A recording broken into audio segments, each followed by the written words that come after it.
Alors, salut à tous dans cet épisode 3 du journal de bord de Lino. Journal de bord de Lino, le célèbre youtubeur, hein. Pas encore, pas encore, on espère. On espère que ce sera bientôt le cas, mais actuellement on ne peut pas encore dire ça. Bref, on rappelle, ce journal de bord, le but c'est pas de faire des stats parce que je sais très bien que la vidéo va faire 3 vues. Le but c'est pas de faire de cette chaîne une source de revenus ou quoi annexe, non, non.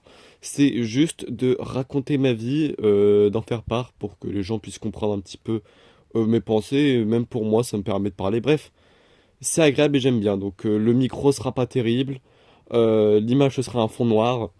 Tant pis pour vous, si vous êtes là pour de la dopamine, partez. Ce sera pas ce contenu-là qui va vous faire plaisir, je pense. Mais en tout cas, c'est, ça me permet un petit peu de me livrer, on va dire. Alors là dernièrement, j'ai vu pas mal de vidéos passer, notamment par des gros youtubeurs, donc par exemple des Josplay, des Kellyan un peu moins connus, des Amine, des Papsan qui parlaient d'un sujet. Alors ça fait quand même déjà pas mal de temps, il me semble que toute cette histoire est passée, mais c'était à propos de la méritocratie. Alors la méritocratie, moi j'ai ma propre idée dessus. J'ai ma propre idée sur la méritocratie et je trouvais intéressant d'en parler là dans le journal de bord. Alors déjà, selon moi, attends, il faut quand même expliquer d'abord ce que c'est que la méritocratie. La méritocratie, c'est le fait de penser que notre société se base principalement un petit peu sur le mérite et que si tu es méritant, si tu travailles assez, si tu donnes les efforts qu'il faut, tu vas réussir à atteindre l'objectif que tu souhaites. Et à côté de ça, ceux qui ne donnent pas les efforts, qui ne sont pas méritants, n'atteindront pas leur objectif tant qu'ils ne travaillent pas pour. En gros, c'est ça. Moi, personnellement, sur ce sujet-là, je suis plus optimiste qu'autre chose. Je pense que la méritocratie existe dans une certaine mesure, dans une certaine mesure, et que tout n'est pas non plus lié à elle. Typiquement, je pense que la méritocratie, pour des personnes normales vivant en France, existe. Pourquoi? Parce que à partir du moment où en France, donc un pays quand même, on va dire, dans la moyenne riche, forcément, si tu prends par exemple un habitant africain qui lui a vraiment, vraiment une vie de merde, une situation de merde, qui ne peut pas bosser correctement, qui n'a pas de moyens, pour une personne comme lui, la méritocratie ne va pas exister. Mais pour un bon Français qui a un toit, qui a une famille sur qui s'épauler, par exemple, je pense aux personnes qui sont mineures, une famille sur qui encore s'épauler en même temps des cours. Bref, quand on est dans un milieu plutôt riche, parce que la France c'est un milieu quand même plutôt riche, la méritocratie existe et même fait partie intégrante de notre société un petit peu européenne, j'aurais envie de dire. Pourquoi? Bah parce que globalement, je trouve que la méritocratie, déjà, j'y ai un peu goûté, hein, je vais pas mentir, donc le fait d'y avoir goûté, forcément, ça te fait bien plus croire en la chose. Et même, je trouve que c'est une façon de penser qui est plus logique qu'autre chose. En fait, à partir du moment où tu vas travailler, te donner les efforts qu'il faut dans un domaine spécifique, forcément, forcément, tu vas t'améliorer dedans. C'est la voie logique des choses. Si, par exemple, j'y pense, imaginons, allez, on va dire, pour que ce soit vraiment compréhensible pour tout le monde, dans un jeu comme par exemple Rocket League, tu mets les efforts pour essayer de t'améliorer en aérienne, pour améliorer ton jeu au sol. Bref, tu fais les efforts pour essayer de t'améliorer dedans. Tu vas forcément, forcément gagner en niveau. Si tu te remets continuellement en question, que tu mets les efforts qu'il faut, tu vas forcément gagner en niveau. Et qui dit gagner en niveau, dit aussi monter dans les rangs du jeu. Plus tu vas jouer, plus tu vas monter dans les rangs du jeu. C'est logique. C'est pareil, par exemple, dans un sport comme le football. Le football, mis à part si t'as par exemple une blessure ou alors vraiment des conditions physiques qui font que tu ne peux pas aller plus loin, mais logiquement le football, tant que tu continues de t'améliorer continuellement, continuellement, continuellement, tu vas toujours monter dans une certaine mesure. Tout le monde peut pas devenir pro au foot, je dis pas le contraire, mais je pense honnêtement que tout le monde peut atteindre un niveau extrêmement correct au foot, c'est-à-dire genre quelques divisions en dessous de la ligue professionnelle. Mais je pense sincèrement que quelqu'un, n'importe qui se donne les moyens pour atteindre ce niveau-là peut l'atteindre. Tout le monde ne peut pas devenir pro parce que pro, il y a aussi une question de génétique qu'il faut. Il y a des choses qui... En fait, la méritocratie existe toujours dans une certaine mesure. Je pense que tout le monde ne peut pas, même en mettant les efforts qu'il faut, atteindre le top niveau. Mais genre quand j'ai le top niveau, c'est vraiment le top 0,01% de son domaine. Tout le monde ne peut pas l'atteindre, c'est un peu lié, j'ai envie de dire, à une élite, pas qui était prédestinée à ça, mais qui a plus de facilité, on va dire. Par contre, je pense que n'importe qui peut atteindre facilement le top 0,1% de son domaine, tant qu'il s'en donne sérieusement les moyens. Je vais prendre mon exemple, hein, parce que bah, c'est forcément celui qui me parle le plus, hein, forcément c'est moi. Euh, Moi, je juge que je ne suis clairement pas dans le domaine de YouTube. On va parler du domaine de YouTube parce que c'est mon meilleur achievement, on va dire.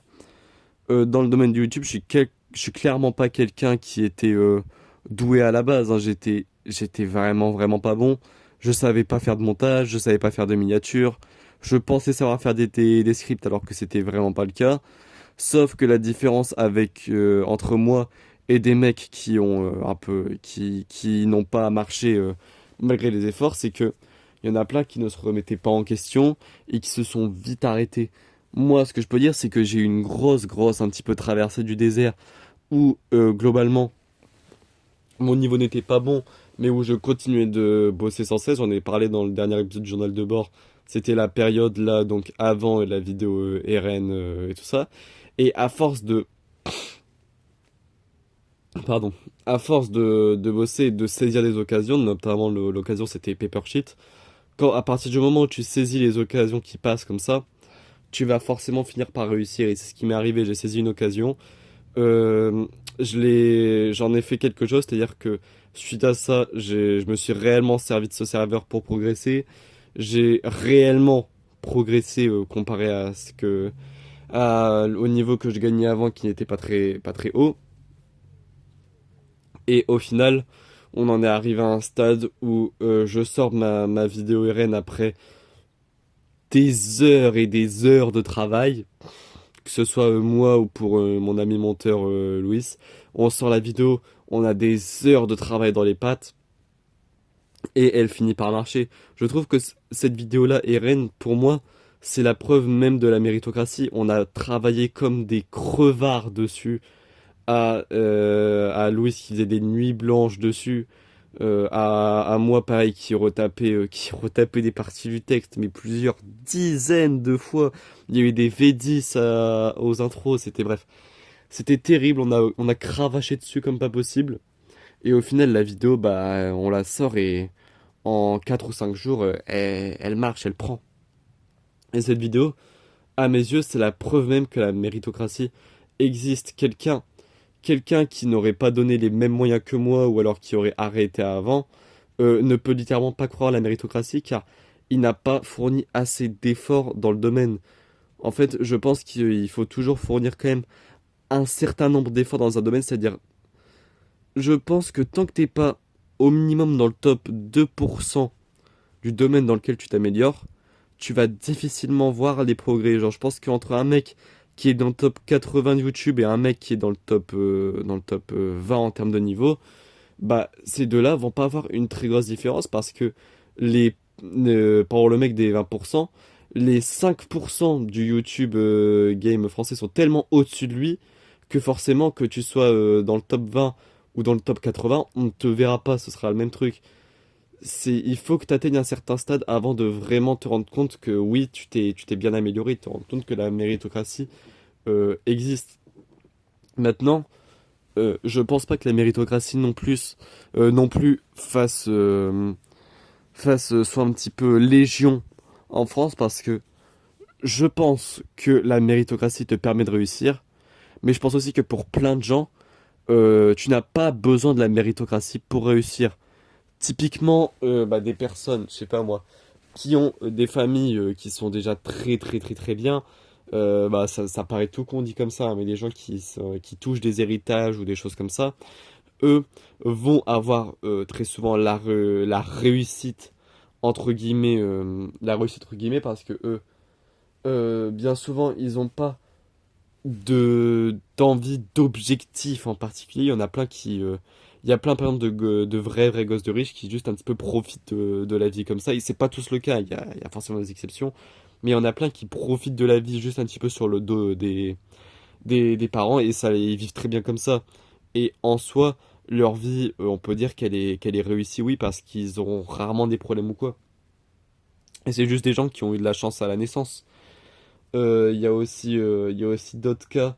Il y a plein d'autres cas qui peuvent faire que oui, tu peux te retrouver au bon endroit, au bon moment, avoir la chance qu'il faut au bon instant, mais, euh, mais du coup ne pas avoir de mérite à proprement parler et quand même réussir. Maintenant, il y a aussi un dernier cas que je pense qui définit la méritocratie, c'est le fait d'avoir de la chance et de réussir à la garder par la méritocratie. Typiquement pour moi l'un des plus gros exemples, c'est une fille que j'ai vu passer. Je la connaissais pas du tout, j'en ai entendu parler il y a quoi, il y a une semaine ou deux. Une fille qui aurait marché grâce à une vidéo de Le Bouzeux, je crois. Et donc qui a pris en buzz à ce moment-là. Donc forcément, juste après être passé dans une vidéo de Le Bouzeux, ces vidéos ont commencé à marcher et elle s'est fait quelques abonnés. Mais il y en a plein j'ai plus son nom, hein, je suis désolé. Il y en a plein après ça, après le buzz momentané qu'ils auraient eu, se seraient un petit peu reposés sur leur laurier, n'auraient globalement rien fait. Et, euh, et elle, ce qui est giga respectable et ce qui fait que pour moi, oui, son buzz est mérité, c'est que même après son passage avec le buzz, son passage de buzz momentané, elle a continué de cravacher comme pas possible pour justement garder un petit peu le buzz qu'elle a et continuer d'avoir des vrais abonnés. Et au final, maintenant, à la base, elle était connue comme la fille qui a percé grâce à Le Bouzeux, et à force de travail, elle a fini par devenir juste une créatrice un petit peu plus non, j'allais dire lambda, c'est méchant. Une créatrice plus classique. Elle est pas connue sous le nom de Oui. C'est celle qui a percé grâce à elle est pas connue grâce à ça. Il y en a plein qui la voient un petit peu comme ça quand on la connaît pas. Mais aujourd'hui, maintenant, sa communauté ne la voit pas comme ça. Elle la voit comme une créatrice, comme on peut en voir des dizaines d'autres. Maintenant, il y a aussi, il y a personnellement, je pense que la méritocratie fait part en grande partie de notre société. C'est vraiment la société surtout française, je pense, marche beaucoup sur un système méritocratique. Je pense que les plus gros, bah, je vais reprendre parce que le domaine de YouTube c'est celui que je connais le mieux, mais les plus gros YouTubeurs c'est tous des personnes quasiment qui ont bossé comme c'est pas permis à un moment qui font que maintenant c'est devenu littéralement des gouttes de leur domaine. C'est-à-dire que typiquement un Squeezie, je connais pas plus que ça, mais il en a déjà parlé plusieurs fois. Mais lui, quand il était jeune, là où par exemple il y avait des potes qui pouvaient se permettre de sortir ou quoi, lui, il bossait pendant je sais pas combien de temps pour finir le montage des vidéos et qu'elles sortent à temps. Tous les gros youtubeurs ont à un moment dû bien plus bosser que la normale, et c'est ce qui fait qu'aujourd'hui c'est devenu des gros youtubeurs. Il y en a plein qui doivent une grande partie de leur succès à ce moment où ils ont énormément travaillé. Pour moi, l'un des exemples les plus... Bah forcément. L'un des exemples les plus évidents pour moi quand je pense à ça, c'est tout le monde va pas le connaître, mais c'est l'ONLV. L'ONLV, c'est un gars qui, en moins d'un autre temps, a bossé comme un crevard sur sa chaîne en répétant qu'il allait atteindre les 100K. Et à force de travail, à force de bosser, il a fini par les atteindre, tu vois. Moi, c'est pareil, je connais un ami dont je vais peut-être taire le nom, ouais, je pense, qui a bossé comme pas possible, qui a eu une vidéo qui a très bien marché, qui après ça a continué de bosser sur ses autres vidéos, Et ses autres vidéos, c'est quasiment toutes des francs succès, tu vois. C'est le travail fait tout. Je connais aussi un. Ah, putain. Je pars dans tous les sens, hein. Dans ce genre de journal de bord, c'est difficile de me suivre, mais je me comprends moins, on va dire, c'est le principal. T'as un autre très bon ami à moi, qui lui aussi, je sais, à un moment, se faisait limite un petit peu, comment dire ça? J'allais dire esclavagisé, mais je cherche un autre terme. Bon, on va utiliser celui-là, qui à un moment se faisait utiliser, on va dire, par une personne qui l'a forcé à travailler, travailler, travailler, travailler, travailler. Et certes, sur le coup, cette histoire-là, forcément, ça fout le seum, et le mec qui s'est servi de lui, c'était un connard. Maintenant, je pense aussi que dans les faits, c'était pas totalement néfaste pour lui, que ça a même été plutôt bénéfique parce que ça lui a appris à vraiment bosser et se la donner. Et aujourd'hui, ce mec, c'est l'un des plus gros bosseurs que je connaisse. Et je pense que c'est en partie grâce à cette période-là où il bossait comme un crevard sur absolument tout. Et qui lui a donné d'ailleurs un petit peu le buzz nécessaire après pour pouvoir se faire des gros clients. Bref, c'est cette histoire qui lui a permis un petit peu de gagner du gaz, du volume dans tous ces domaines-là. Pareil, bah moi je vais reprendre l'exemple de Louis, hein. Louis, c'est un mec qui à la base je le connaissais avant YouTube et tout ça, c'était un glandeur. C'était un glandeur fini, Louis. Puis on a commencé à bosser sur la vidéo RN, donc lui il a fait le montage.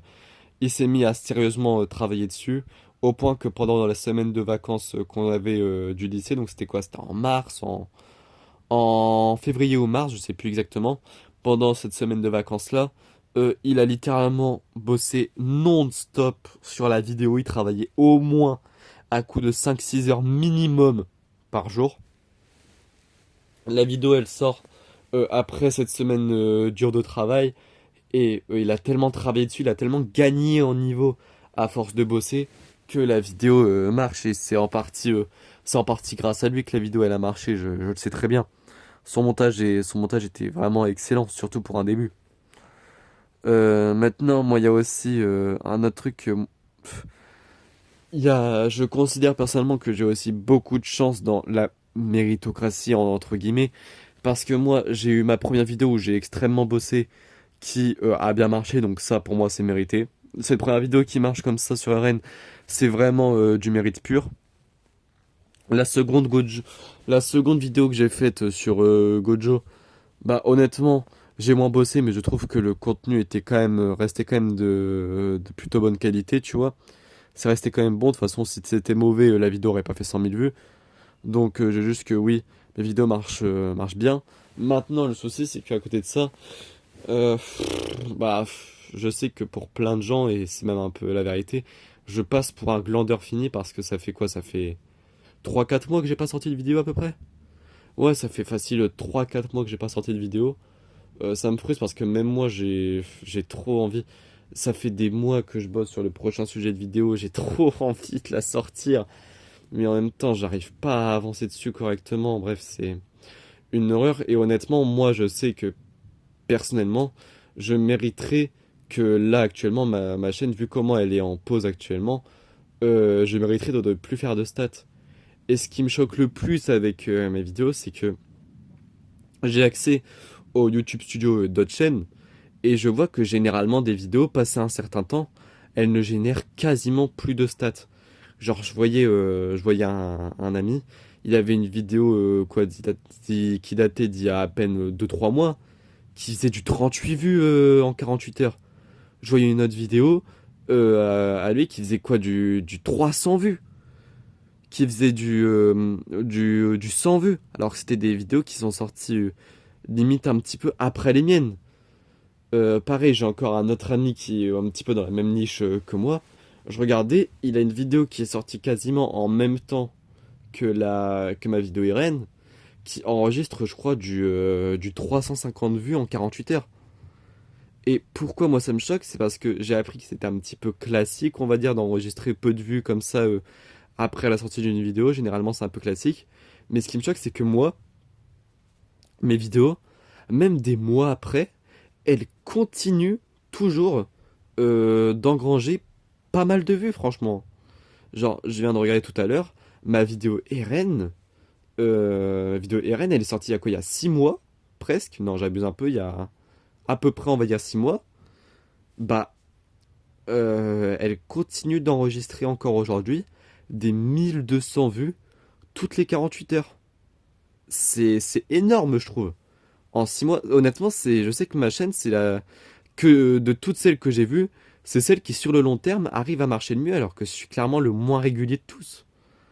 Ma vidéo RN sur, ma vidéo RN, elle enregistre encore des 1200 vues toutes les 48 heures alors que ça fait 6 mois.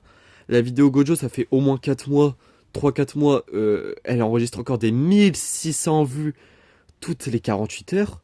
C'est pas normal. Ma chaîne n'est pas régulière. Mes vidéos sont quali, mais moi comment dire? Mais encore une fois, le fait que je sois pas régulier, c'est pas normal que ma chaîne soit autant mise en avant. Et d'une part, ça me rassure parce que je me dis, au moins, ça prouve que ce que je fais, c'est vraiment, c'est réellement de très très bonne qualité. Parce que pour que YouTube continue de faire marcher un mec comme moi, qui est irrégulier comme c'est pas permis, qui a que 2 vidéos à son actif, et qui pourtant continue comme ça de stater, c'est pas normal. Et sur ce point-là, je pense que la méritocratie, honnêtement, elle est bon.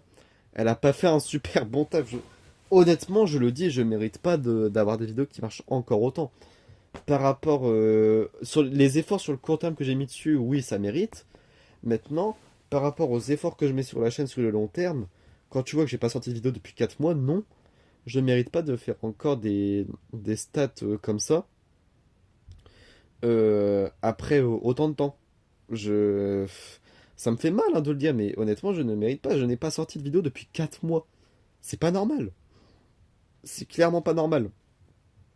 Enfin, forcément, moi je vais pas m'en plaindre, hein. Je suis giga heureux de ça. Ça me prouve que mon contenu est quali et que ma chaîne, même quand je poste pas, fonctionne plutôt bien. Même si, bon, que 2 vidéos qui enregistrent quoi, qui enregistrent 1000 vues par jour, ça reste pas énorme. Mais je me dis que si ma chaîne reste comme ça à vraiment marcher sur le long terme, quand j'aurai fait plusieurs vidéos, si elle continue de marcher tout autant, hein, évidemment, quand j'aurai fait plusieurs vidéos, bah en fait, ma chaîne, elle va tellement marcher sur le long terme, ça va être une machine à vue, tu vois. Et je suis trop heureux de ça. Je suis trop heureux de ça. Mais bon, pour en revenir au sujet initial de la méritocratie, ça prouve que je pense que oui, si tu fais les efforts dans un domaine et que tu te démènes assez pour faire partie du top l'élite de ton domaine, oui, tu vas marcher, tu vas avoir la diff. Maintenant, entre... en fait, je pense qu'il faut que tu sois au minimum plus fort qu'une personne. Genre sur... faut que tu sois plus fort... Faut que tu sois le top 1 sur 50 personnes de ton domaine. Genre si on prend un échantillon de 50 personnes, faut que tu sois le top 1. Pour que tu juges que que vraiment, t'es bon et pour que tu vois la différence. Maintenant, imaginons que sur un échantillon de 50 personnes, tu sois 50e ou 10e. Je pense que en fait, la différence qui sépare le toi 10e du mec qui est premier, elle est tellement colossale que oui, tu ne vas pas, je pense que à ce stade-là, tu ne vois pas que tu t'es vraiment amélioré dans ce domaine-là, ou en tout cas, tu ne vois pas les récompenses de tes efforts. Je pense que c'est vraiment quand tu es top élite de ton domaine que tu vois les récompenses de tes efforts et que c'est ça qui te motive derrière à continuer.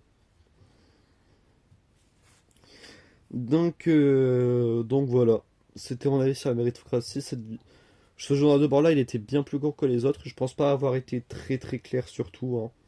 C'est pas bien grave, encore une fois, ça m'étonnerait que beaucoup de gens voient cette vidéo. Si vous êtes resté jusque là, bah merci, écoutez. Allez checker les vidéos de ma chaîne Nino. Principale, c'est en bio de cette chaîne. N'hésitez pas, et puis moi je vous dis salut!